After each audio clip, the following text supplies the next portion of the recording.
Hello guys good morning तपाईँहरूलाई मेरो mini ब्लगमा स्वागत छ र आज म आएको छु यहाँ मेरो यसो हेर्नलाई यो साइटहरू के छ कसो छ भनेर।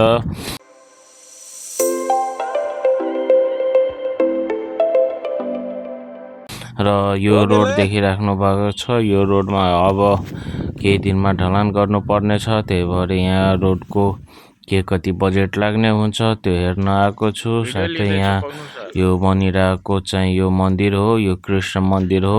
हेर्दा त राम्रो देखिएको छ। अब फ्युचरमा चाहिँ यो कस्तो बनिएला भनेर तपाईहरुलाई देखाउने नै छु र हेर्नु नै होला। त्यहाँ हेरिसकेपछि अब यहाँ चाहिँ यो तल यो रोडमा जानलाई अप्ठ्यारो भयो भनेर यो माटो भर्नलाई भनेर यो गल्लीहरुमा चाहिँ के कति लाग्छ बजेटहरु त्यही अनुसारले यो नापी गर्नलाई चाहिँ आएको छु। र यो बाटो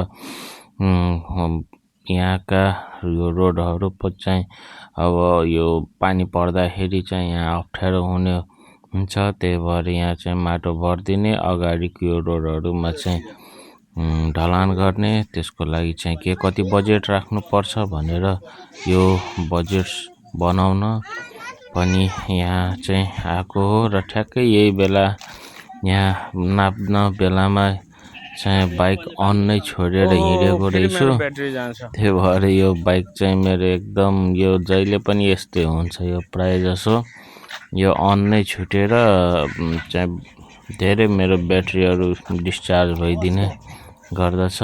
र यहाँ हेर्न सक्नुहुन्छ पुरानो यो बैलगाडा। अब तपाईहरुले हेर्नु भएको छ छैन, अब गाउँघर घुम्दाखेरि यस्तै नै चीजहरु हेर्न पाइन्छ। त्यो हेर्नुस्, त्यहाँको त्यो के भन्छ परेवाको त्यो माथि राखेको त्यो घर हेर्नु त यस्तो राम्रो देखिएको छ। यो घर माथि टालीले छाएको यो माटोको जुन झिङ्गटा भन्छ, यो अलिकता मेरो रमाइलो है। यसो बाटोमा जाँदै गर्दाखेरिको यसो हेरिहाले र एकछिन रमाइलो भनेर। धन्यवाद। ग्यारेन्टी वाला ठेसा आ गेलै, माला पोते आ गेलै,